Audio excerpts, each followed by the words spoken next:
नमस्कार। प्रस्तुत है शरद चंद्र चट्टोपाध्याय द्वारा लिखा हुआ एक उपन्यास श्रीकांत का चौथा भाग। श्रीकांत एक आत्मकथात्मक शैली में लिखी गई शरद चंद्र की सबसे यादगार और सबसे रोचक कथाओं में से एक है, जो पुरुष प्रधान समाज होने के बावजूद महिला के भावनात्मक सोच पर अच्छी तरह से पकड़ रखते हैं। नायक श्रीकांत को एक लापरवाह पथिक के रूप में चित्रित किया गया है। बहुत से अनुभवों, भावनाओं, किस्से, कहानियों को अपने अंदर समेटे आइए अवगत होते हैं श्रीकांत के जीवन से। तो सुनते हैं श्रीकांत भाग 4। जीजी जब आंखें खोलकर उठ बैठी तब शायद आधी रात हो गई थी। उनकी विह्वलता दूर होते और भी 1 घंटा बीत गया। इसके बाद हमारे मुंह से सारा वृतांत सुनकर वे उठकर धीरे धीरे खड़ी हो गई और शाह जी को बंधन मुक्त करके बोली, जाओ अब सो रहो। उसके चले जाने के उपरांत उन्होंने इंद्र को पास बुलाकर और उसका दाहिना हाथ अपने सिर पर रखकर कहा, इंद्र, मेरे इस सर पर हाथ रखकर शपथ कर ले भाई कि अब कभी तू फिर इस घर में ना आएगा। हमारा जो होना होगा सो होगा, तू अब कोई खबर न लेगा।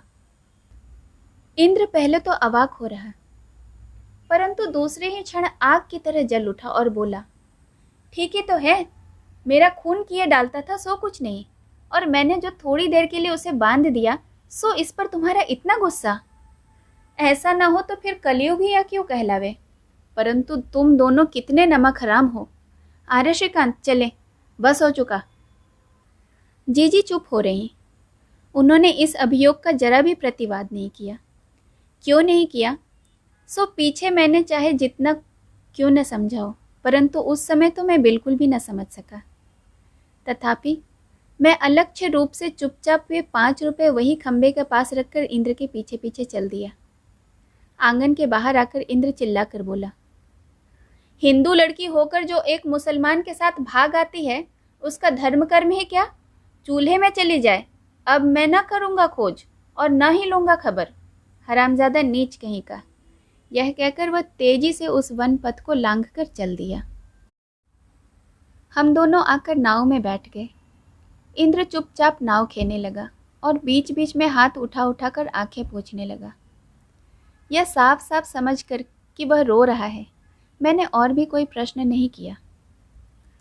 स्मशान के उसी रास्ते से मैं लौट आया और उसी रास्ते पर अब भी चला जा रहा हूँ, परंतु न मालूम क्यों आज मेरे मन में भय की कोई बात नहीं आती। मालूम होता है शायद उस समय मन इतना विह्वल और इतना ढका हुआ था कि इतनी रात को किस तरह घर में घुसूंगा, घुसने पर क्या दशा होगी, इसकी चिंता भी उसमें स्थान न पा सकी। नाव घाट पर आ लगी। मुझे उतार कर इंद्र बोला, घर चला जा श्रीकांत, तू बड़ा अपशकुनिया है। तुझे साथ ले जाने से एक न एक फसाद उठ खड़ा होता है। आज से अब तुझे किसी भी कार्य के लिए न बुलाऊंगा और तू भी अब मेरे सामने न आना। जा, चला जा। इतना कहकर वह गहरे पानी में नौका ठेलकर देखते ही देखते घुमाव की तरफ अदृश्य हो गया। विस्मित, व्यवस्थित और स्तब्ध होकर मैं निर्जन नदी के तीर पर अकेला खड़ा रह गया। निस्तब्ध गंभीर रात में गंगा के किनारे बिल्कुल ही अकारण जब इंद्र मुझे बिल्कुल अकेला छोड़कर चला गया, तब मैं रुलाई को और न संभाल सका। मैं उसे प्यार करता हूँ, इसका उसने कोई मूल्य ही न समझा। दूसरे के घर में रहते हुए कठोर शासन जाल की उपेक्षा करके मैं उसके साथ गया, इसकी भी उसने कोई कदर न की। सिवाय इसके मुझे अपशकुनिया कह के अकेले असहाय अवस्था में विदा करके बेपरवाही से चला गया। उसकी यह निष्ठुरता मुझे कितनी अधिक चुभी, इसको बताने की चेष्टा करना भी निरर्थक है। इसके बाद बहुत दिनों तक ना उसने मुझे खोजा, ना मैंने ही उसे खोजा। दैवात यदि राह घाट में मिल भी जाता तो मैं इस तरह मुंह मोड़कर चला जाता कि मैंने उसे देखा ही ना हो। लड़कों के दल में उसका बड़ा सम्मान था। फुटबॉल, क्रिकेट का वह दलपति था। जिम्नास्टिक अखाड़े का मास्टर था। उसके कितने ही अनुचर थे और कितने ही भक्त। मैं तो उसकी तुलना में कुछ भी न था। फिर क्यों उस 2 दिन के परिचय में ही उसने मुझे मित्र कहा, और फिर क्यों उसने त्याग दिया? परंतु जब उसने त्याग दिया तब मैं भी जबरदस्ती उसके साथ संबंध जोड़ने नहीं गया। मुझे खूब याद है कि मेरे संगी साथी जब इंद्र का उल्लेख करके उसके संबंध में तरह तरह की अद्भुत अचरज भरी बातें करना शुरू कर देते, तब मैं चुपचाप उन्हें सुनता रहता। छोटी सी बात कहकर भी मैंने कभी यह जाहिर नहीं किया कि वह मुझे जानता है अथवा उसके संबंध में मैं कुछ जानता हूँ। न जाने कैसे उस उम्र में ही मैं यह जान गया था कि बड़े और छोटे की दोस्ती का परिणाम शायद ऐसा ही होता है। भविष्य जीवन में मैं भाग्यवश अनेक बड़े मित्रों के संसर्ग में आऊँगा। इसीलिए शायद भगवान ने दया करके यह सहज ज्ञान मुझे दे दिया था, जिससे कि मैं कभी भी किसी भी कारण से अपनी अवस्था का अतिक्रमण करके, अर्थात अपनी योग्यता का ख्याल किए बिना मित्रता का मूल्य आंकने न जाऊं। नहीं तो देखते देखते मित्र प्रभु बन जाता है और साध की मित्रता का पाश दासत्व की बेड़ी बनकर छोटे के पैरों को जकड़ लेता है।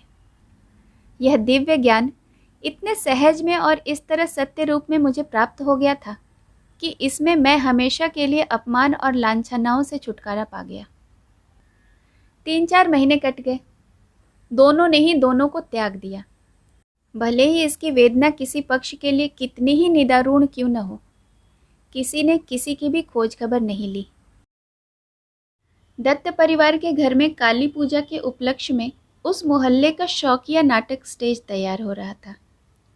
मेघनाथ वध का अभिनय होने वाला था। इसके पहले देहात की यात्रा तो अनेक बार देखी थी, किंतु नाटक नहीं देखे थे। मैंने सारा दिन न नहाया, न खाया और न ही विश्राम किया। स्टेज बनाने में सहायता कर सकने से ही मैं मानो बिल्कुल कृतार्थ हो गया था। इतना ही नहीं, जो सज्जन राम का अभिनय करने वाले थे, उन्होंने स्वयं मुझसे उस दिन एक रस्सी पकड़ने को कहा था। इसीलिए मुझे बड़ी आशा थी कि रात्रि में जब लड़के कनात के छेदों में से अंदर ग्रीन रूम में ढुकेंगे और मार तथा लाठी के हुले खाएंगे, तब मैं श्री राम की कृपा से बच जाऊंगा। शायद वह मुझे देखकर भीतर भी एकाध बार जाने दे। किंतु हाय रे दुर्भाग्य, सारे दिन जी जान लगाकर जो परिश्रम किया, संध्यान के बाद उसका कुछ भी पुरस्कार न मिला। घंटों ग्रीन रूम के द्वार पर खड़ा रहा। श्री राम कितनी ही बार आए गए, किंतु उन्होंने मुझे न पहचाना। एक बार पूछा भी नहीं कि मैं इस तरह से क्यों खड़ा हूँ। हाय रे अकृतज्ञ राम, क्या रस्सी पकड़वाने का मतलब भी तुम्हारा एक बारगी समाप्त हो गया? रात्रि के 10 बजे नाटक की पहली घंटी बजी।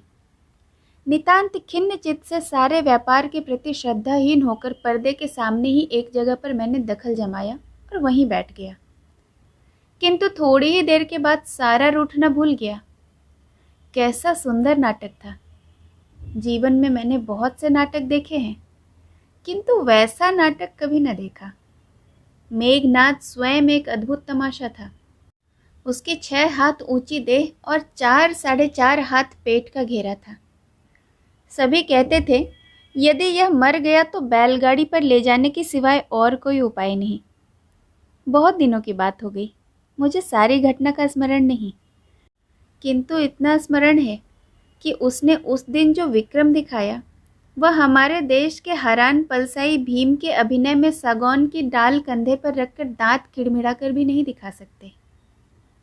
ड्रॉप सीन उठा। जान पड़ा वे लक्ष्मण ही होंगे, थोड़ा बहुत वीरत्व प्रकाश कर रहे हैं। इसी समय वही मेघनाथ कहीं से एक छलांग मारकर सामने आ गया। सारा स्टेज चरमरा कर कांप उठा और साथ ही साथ उसका खुद का पेट बांधने का जरी का कमरपट्टा भी तड़ाक से टूट गया। एक हलचल सी मच गई। कई लोग तो भयभीत होकर चित्कार उठे और कई लोग सीन ड्रॉप करने के लिए चिल्ला उठे, परंतु बहादुर मेघनाथ किसी भी बात से विचलित न हुआ। बाएं हाथ से धनुष को फेंककर उसने पटलून को संभाल लिया और दाहिने हाथ से केवल तीरों से ही युद्ध करना शुरू कर दिया। धन्य वीर, धन्य वीरत्व। मानता हूँ कि मैंने तरह तरह के युद्ध देखे, किंतु हाथ में धनुष नहीं, बाएं हाथ की अवस्था भी युद्ध क्षेत्र के लिए अनुकूल नहीं, फिर भी केवल दाहिने हाथ से और सिर्फ तीरों से ही लगातार लड़ाई क्या कभी किसी ने देखी है? अंत में उसी की जीत हुई। शत्रु को भगाकर आत्मरक्षा करनी पड़ी। आनंद की सीमा नहीं थी, मग्न होकर देख रहा था और मन ही मन इस विचित्र लड़ाई के लिए उसकी शत शत कोटि प्रशंसा कर रहा था। ऐसे ही समय पीठ पर अंगुली का दबाव पड़ा। मुंह घुमाकर देखा तो इंद्र। वह धीरे से बोला, बाहर आ श्रीकांत, जीजी तुझे बुलाती है। बिजली के द्वारा छू जाने के समान मैं सीधा खड़ा हो गया और बोला, कहाँ है वे? बाहर तो आ, कहता हूँ। रास्ते पर आने पर वह सिर्फ मेरे साथ चल कहकर चलने लगा। गंगा के घाट पहुंचकर देखा उसकी नाव बंधी हुई है। चुपचाप हम दोनों उसमें जा बैठे। इंद्र ने बंधन खोल दिया। फिर उसे अंधकारपूर्ण जंगल के रास्ते से होते हुए दोनों जने शाहजी की कुटी में जा पहुंचे। उस समय शायद रात्रि अधिक नहीं बाकी थी। किरासिन का एक दीपक जलाई दीदी बैठी हुई थी। उनकी गोद में शाहजी का सिर रखा हुआ था और उनके पैरों के पास एक बड़ा लंबा काला सांप पड़ा था। जीजी ने कोमल स्वर में सारी घटना संक्षेप में कह सुनाई।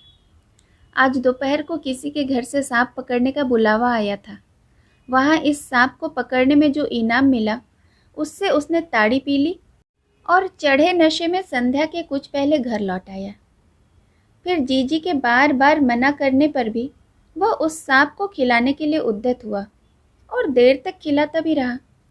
परंतु अंत में खेल को समाप्त करने के पहले जब वह उसे पूंछ पकड़कर हांडी में बंद करने लगा, तब नशे की झोंक में आकर ज्यों ही उसके मुख को अपने मुख के पास लाकर चुंबन करके और अपना प्यार प्रकट करने गया, त्यों ही उसने भी अपना प्यार व्यक्त करने को शाहजी के गले पर तीव्र चुंबन अंकित कर दिया। जीजी ने अपने मैले आंचल की छोर से अपनी आंखों को पोंछते हुए मुझे लक्ष्य करके कहा, श्रीकांत। उसी समय उसे ज्ञात हुआ कि अब अधिक समय नहीं है। तब उसने यह कहकर कि आ रे, अब हम दोनों एक ही साथ इस दुनिया से कूच करें, सांप के सिर को पैर के नीचे दबा लिया और दोनों हाथों से इसकी पूंछ खींचकर इतना लंबा करके इसे फेंक दिया। इसके बाद दोनों ही का खेल समाप्त हो गया।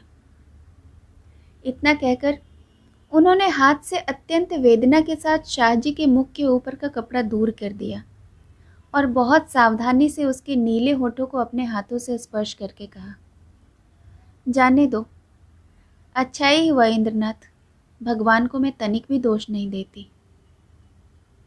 हम दोनों में से किसी से कुछ भी बोलते न बन पड़ा। उस कंठ स्वर में जो मर्मांतिक वेदना, जो प्रार्थना और जो घना अभिमान प्रकाशित हुआ, उसे जिसने सुना उसके लिए भूल जाना शायद इस जीवन में कभी भी संभव नहीं। किंतु किसके लिए था यह अभिमान और प्रार्थना भी किसके लिए? कुछ देर स्थिर रहकर वे बोली, तुम लोग अभी बच्चे हो, किंतु तुम दोनों को छोड़कर मेरा तो और कोई है नहीं भाई। इसलिए तुमसे भिक्षा मांगती हूँ कि इनका कुछ उपाय कर जाओ। फिर अंगुली से कुटी के दक्षिण ओर जंगल को बताकर कहा, वहाँ पर जगह है इंद्रनाथ।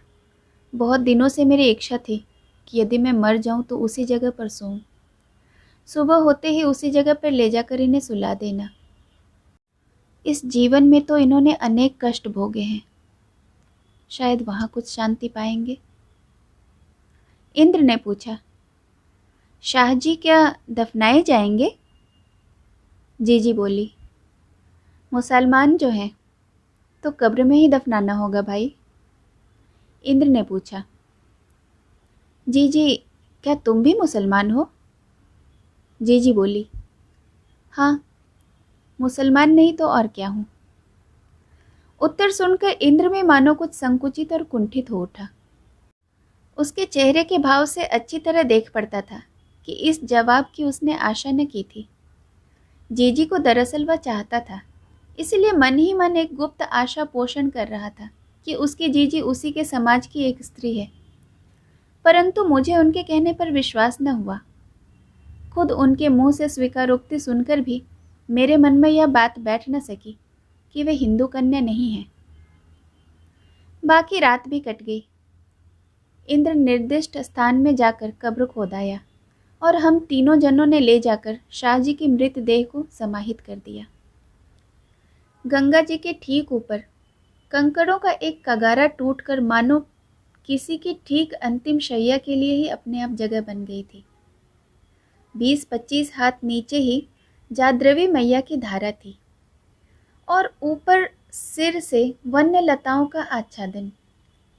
किसी प्रिय वस्तु को सावधानी से लुका कर रखने के लिए मानो यह स्थान बनाया गया था। बड़े ही भाराक्रांत हृदय से हम तीनों जने पास ही बैठे और एक जन हमारी गोद के ही पास मिट्टी के नीचे चिर निद्रा में अभिभूत होकर सो गया। तब भी सूर्योदय नहीं हुआ था। नीचे से मंद श्रोता भागीरथी का कलकल शब्द कानों में आने लगा। सिर के ऊपर आसपास वन के पक्षी प्रभाती गाने लगे। कल जो था आज वह नहीं है। कल सुबह क्या सोचा था कि आज रात इस तरह बीतेगी। कल कौन जानता था कि एक मनुष्य का शेष मुहूर्त इतने निकट आ पहुंचा है। हठात जीजी उसकी कब्र पर लेट गई और विदीर्ण कंठ से चिल्लाकर रो पड़ी, माँ गंगा, मुझे भी अपने चरणों में स्थान दे दो, मेरे लिए अब और कहीं कोई जगह नहीं। उनकी यह प्रार्थना, यह निवेदन कितना मार्मांतिक सत्य था, यह उस दिन में उसकी तीव्रता का अनुभव नहीं कर सका जितना कि उसके 2 दिन बाद कर सका। इंद्र ने एक बार मेरी ओर आंखें उठाकर देखा, उसके बाद उस आर्त स्वर में कहा, जीजी तुम मेरे यहाँ चलो, मेरी माँ अभी जीती है, वे तुम्हें फेंकेंगी नहीं, अपनी गोद में उठा लेंगी। वे प्रेम मूर्ति हैं। एक बार चलकर तुम सिर्फ उनके सामने खड़ी भर हो जाना। चलो, तुम हिंदू ही की लड़की हो जीजी, मुसलमानिन किसी भी तरह नहीं। जीजी कुछ बोली नहीं। कुछ देर उसी तरह मूर्छित सी पड़ी रही और अंत में उठ बैठी। इसके बाद उठकर हम तीनों ने गंगा स्नान किया। जीजी ने हाथ की चूड़ियाँ और सुहाग की कंठी तोड़कर गंगा में बहा दी। मस्तिष्क से सिंदूर पोंछकर सद विधवा के वेश में सूर्योदय के साथ ही वे कुटी में लौट आईं। इतने दिनों बाद पहले पहल आज उन्होंने कहा कि शाहजी उनका पति था, किंतु इंद्र के मन में यह बात अच्छी तरह जमकर बैठती ही नहीं थी। संदिग्ध स्वर में उसने प्रश्न किया, किंतु तुम तो हिंदू की लड़की हो जीजी। जीजी बोली, हाँ, ब्राह्मण की लड़की हूँ, और वे भी ब्राह्मण थे। इंद्र कुछ देर अवाक हो रहा, फिर बोला, उन्होंने अपनी जात क्यों छोड़ दी? जीजी बोली, सो बात मैं अच्छी तरह नहीं जानती भाई, किंतु जब उन्होंने अपनी जात खो दी तो उसके साथ मेरी भी खो गई। स्त्री सहधर्मिणी है, नहीं तो वैसे मैंने अपने हाथों अपनी जाति कभी भी नहीं छोड़ी और किसी भी दिन किसी भी तरह का अनाचरण नहीं किया। इंद्र गाढ़े स्वर में बोला, सो तो मैं देखता हूँ जीजी, इसीलिए तो जब तब मेरे मन में यही बात आती रही है। मुझे माफ़ करना जीजी। तुम यहाँ कैसे आ पड़ी? तुम्हारी किस तरह ऐसी दुर्बुद्धि हुई? परंतु अब मैं तुम्हारी कोई बात नहीं मानूंगा, तुम्हें मेरे घर चलना ही पड़ेगा। चलो, इसी वक्त चलो। जीजी कुछ देर चुपचाप मानो कुछ सोचती रही, फिर मुंह उठाकर धीरे से बोली, अभी मैं कहीं न जा सकूंगी इंद्रनाथ। क्यों नहीं जा सकोगे जीजी? जीजी बोली, मुझे कुछ मालूम है कि वे कुछ देना कर गए हैं, जब तक उसे चुका न दूं तब तक कहीं नहीं हिल सकती। इंद्र हठात क्रुद्ध हो उठा और बोला, सो तो मैं भी जानता हूँ, ताड़ी की दुकान का, गांजे की दुकान का जरूर कुछ देना होगा, किंतु इससे तुम्हें क्या? किसकी ताकत है कि तुमसे रुपया मांगे? चलो तुम मेरे साथ, देखो कौन रोकता है तुम्हें। इतने दुख में भी जीजी को कुछ हंसी आ गई। बोली, अरे पागल, मुझे रोकने वाला मेरा खुद का ही धर्म है। पति का ऋण मेरा खुद का ही ऋण है, और उन लेने वालों को तुम किस तरह रोक सकोगे भाई? यह नहीं हो सकता। आज तुम लोग घर जाओ, मेरे पास जो कुछ भी थोड़ा बहुत है उसे बेच बाच कर कर्ज चुकाने की कोशिश करूँगी। कल परसों फिर किसी दिन आना। इतनी देर तक मैं चुप ही था। इस बार बोला, जीजी, मेरे पास घर में और भी 4-5 रुपए पड़े हैं, ले आऊं?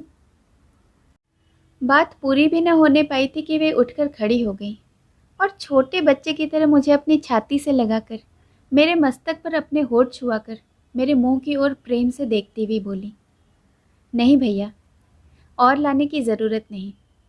तुम उस दिन 5 रुपए रख गए थे, तुम्हारी वह दया मैं मरने तक याद रखूंगी। भैया, आशीर्वाद दिए जाती हूँ कि भगवान सदा तुम्हारे हृदय के भीतर बसे। बोलते बोलते ही उनकी आंखों से झरझर नीर झरने लगा।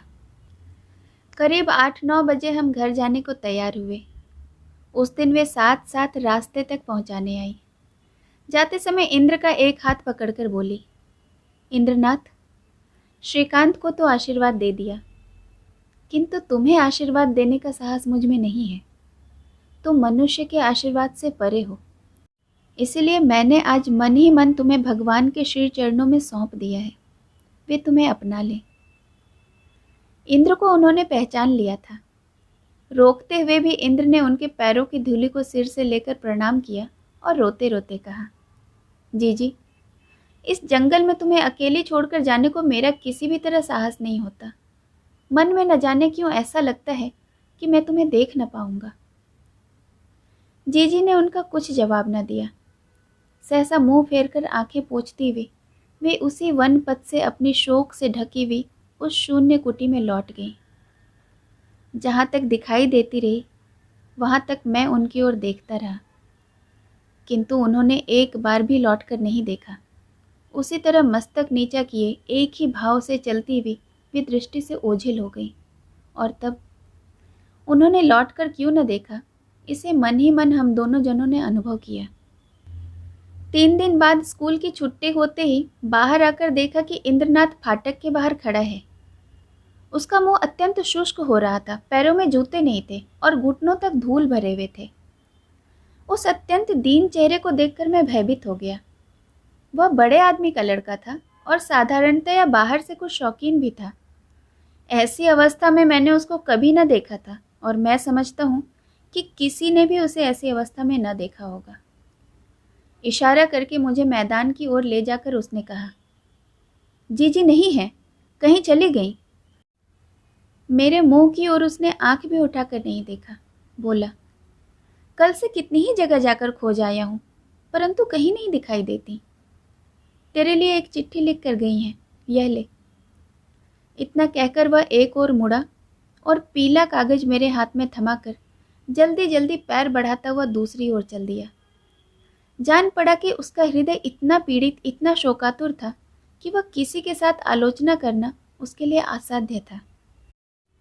मैं उसी जगह धम से बैठ गया और घड़ी खोलकर उस कागज को मैंने अपनी आंखों के सामने रखा।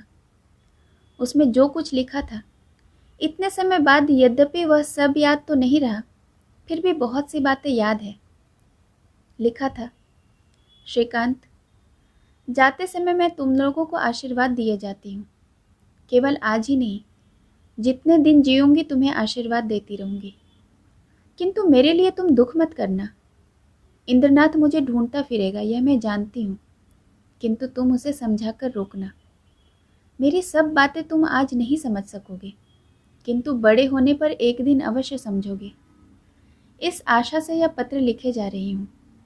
अपनी कहानी अपने ही मुंह से तुमसे कही जा सकती थी, परंतु न जाने क्यों नहीं कह सकी। कहूँ कहूँ सोचते हुए भी न जाने क्यों चुप रह गई, परंतु यदि आज न कही तो फिर कभी कहने का मौका न मिलेगा। मेरी कहानी सिर्फ मेरी कहानी नहीं, मेरे स्वामी की कहानी भी है, और फिर वह भी कुछ अच्छी कहानी नहीं है। मेरे इस जन्म के कितने पाप हैं सो तो मैं नहीं जानती, किंतु पूर्व जन्म के संचित पापों की कोई सीमा परिसीमा नहीं, इसमें जरा भी संदेह नहीं।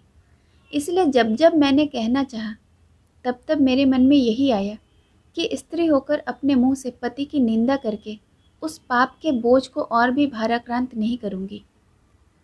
किंतु अब वे परलोक चले गए हैं, और परलोक चले गए इसीलिए उसके कहने का कोई दोष नहीं, यह मैं नहीं मानती। फिर भी न जाने क्यों अपनी इस अंतर्विहीन दुख कथा को तुम्हें जानाए बगैर मैं किसी भी तरह विदा लेने में समर्थ नहीं हो पा रही हूँ। श्रीकांत, तुम्हारी इस दुखिनी जीजी का नाम है अन्नदा।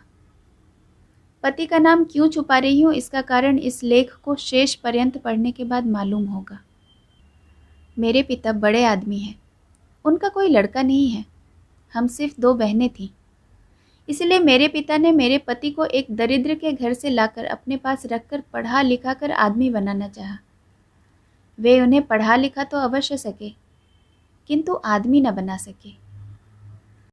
मेरी बड़ी बहन विधवा होकर घर ही में रहती थी।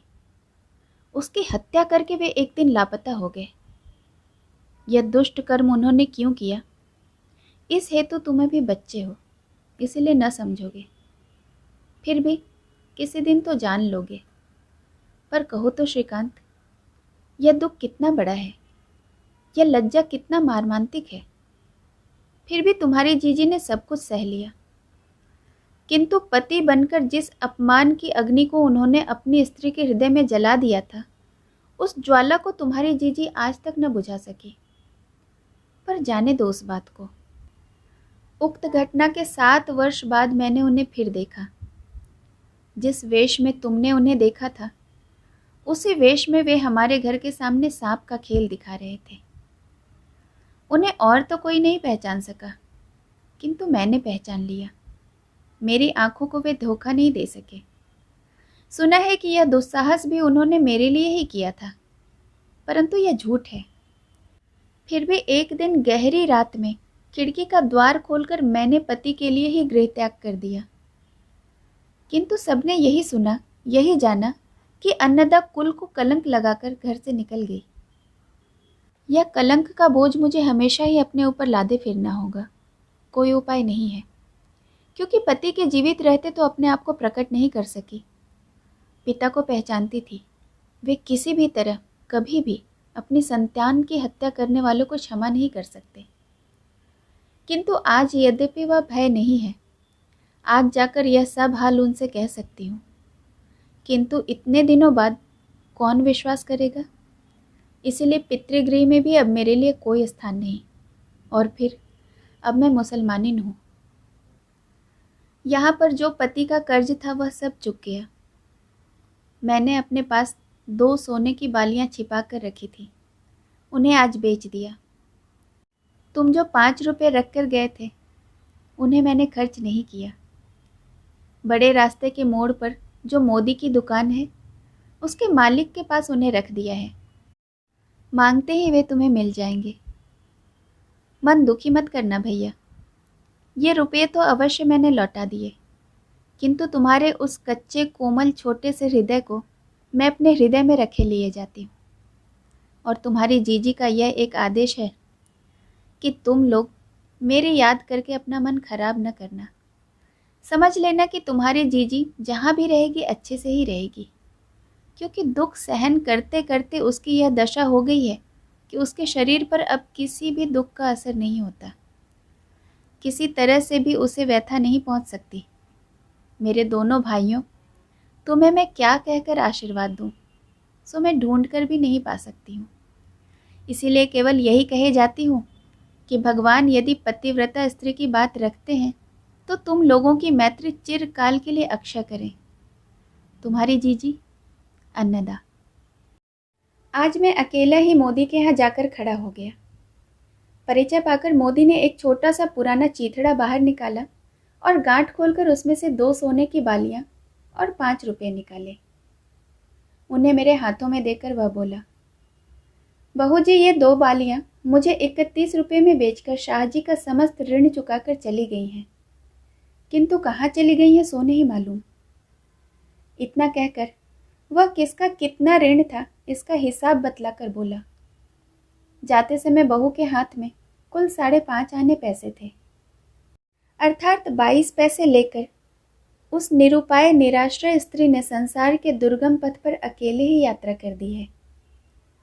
पीछे से उसके ये दोनों प्यारे बालक कहीं उसे आश्रय देने में व्यर्थ प्रयास में उपायहीन वेदना से व्यथित न हो, इस भय से बिना कुछ कहे ही वे बिना किसी लक्ष्य के घर से बाहर चली गई हैं।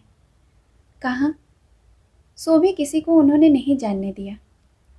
इतना ही नहीं, किंतु मेरे 5 रुपये भी उन्होंने स्वीकार नहीं किए। फिर भी मन में यह समझकर कि उन्होंने ले लिए हैं, मैं गर्व और आनंद से न जाने कितने दिनों तक, न जाने कितने आकाश कुसुमों की सृष्टि करता रहा। पर वे मेरे सब कुसुम शून्य में मिल गए। अभिमान के मारे आंखों में जल छलछला आया, जिसे उस बूढ़े से छिपाने के लिए मैं तेजी से बाहर निकल गया। बार बार मन ही मन कहने लगा कि इंद्र से तो उन्होंने कितने ही रुपए लिए, किंतु मुझसे कुछ भी नहीं लिया। जाते समय नहीं कहकर वापस चली गई। किंतु अब मेरे मन में वह अभिमान नहीं है। सयाना होने पर अब मैंने समझ लिया है कि मैंने ऐसा कौन सा पुण्य किया था जो उन्हें दान दे सकता था। उस जलती अग्निशिखा में मैं जो भी देता वह जलकर खाक हो जाता। इसलिए जीजी ने मेरा दान वापस कर दिया। किंतु इंद्र और मैं क्या एक ही धातु के बने हुए हैं, जो जहां वह दान करे वहां ढीठता से मैं भी अपना हाथ बढ़ा दूं? इसके सिवा यह भी तो मैं समझ सकता हूं कि आखिर किसका मुंह देखकर उन्होंने इंद्र के आगे हाथ फैलाया था। खैर, जाने दो इन बातों को।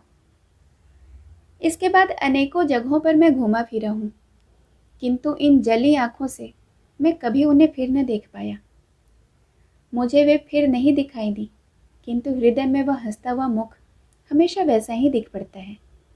उनके चरित्र की कहानी का स्मरण करके जब कभी मैं मस्तक झुकाकर मन ही मन उन्हें प्रणाम करता हूँ, तब केवल यही बात मेरे मन में आती है कि भगवान, यह तुम्हारा कैसा न्याय है।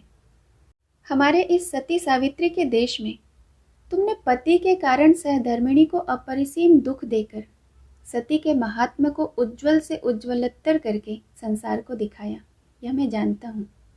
उनके समस्त दुख दैन्य को चिर स्मरणीय कीर्ति के रूप में रूपांतरित करके जगत की संपूर्ण नारी जाति को कर्तव्य के ध्रुव पथ पर आकर्षित करने की तुम्हारी जो इच्छा है, उसको भी मैं अच्छी तरह समझता हूँ। किंतु हमारी ऐसी जीजी के भाग्य में इतनी बड़ी विडंबना और अपशय क्यों लिख दिया? किस लिए तुमने ऐसी सती के मुंह पर असती की गहरी काली छाप मारकर उसे हमेशा के लिए संसार से निर्वासित कर दिया? उनको तुमने क्यों नहीं छुड़ा लिया? उनकी जाति छुड़ाई, धर्म छुड़ाया, संसार, समाज, प्रतिष्ठा सभी तो छुड़ा लिया। और जो अपरिमित दुख तुमने दिया, उसका तो मैं आज भी साक्षी हूँ। इसका भी मुझे दुख नहीं जगदीश्वर, किंतु जिनका आसन सीता, सावित्री आदि सतियों के समीप है, उन्हें उनके माँ बाप, कुटुंबी, शत्रु, मित्र आदि ने किस रूप में जाना? कुलटा के रूप में, वैश्या के रूप में। इससे तुम्हें क्या लाभ हुआ और संसार को भी क्या मिला? हाय रे, कहाँ है उनके वे सब आत्मीय स्वजन और भाई बंधु? यदि एक दफे भी मैं जान सकता, वह देश फिर कितनी ही दूर क्यों ना होता, इस देश के बाहर ही क्यों ना होता, तो भी मैं वहां जाकर अवश्य कहता, यही है तुम्हारी अन्नदा और यही है उनकी अक्षय कहानी। तुमने जिस लड़की को कुल की कलंकिनी मान लिया, उसका नाम यदि सुबह एक दफे भी ले लिया करोगे ना, तो अपने पापों से छुट्टी पा जाओगे। इस घटना से मैंने एक सत्य को प्राप्त किया है। पहले भी मैं एक दफे कह चुका हूँ कि नारी के कलंक की बात पर मैं सहज ही विश्वास नहीं कर सकता, क्योंकि मुझे जीजी की याद आ जाती है। यदि उनके भाग्य में भी इतनी बड़ी बदनामी हो सकती है, तो फिर संसार में और क्या नहीं हो सकता। एक मैं हूँ और एक वे हैं जो सर्व काल में सर्व पाप पुण्य के साक्षी हैं। इनको छोड़कर दुनिया में ऐसा कौन है जो अन्नदा को जरा से स्नेह के साथ भी स्मरण करे? इसीलिए सोचता हूँ कि न जानते हुए नारी के कलंक की बात पर अविश्वास करके संसार में ठगा जाना भला है, किंतु विश्वास करके पाप का भागी होना अच्छा नहीं। उसके बाद बहुत दिनों तक इंद्र को नहीं देखा। शेष कहानी अगले भाग में। सुनने के लिए बहुत बहुत धन्यवाद।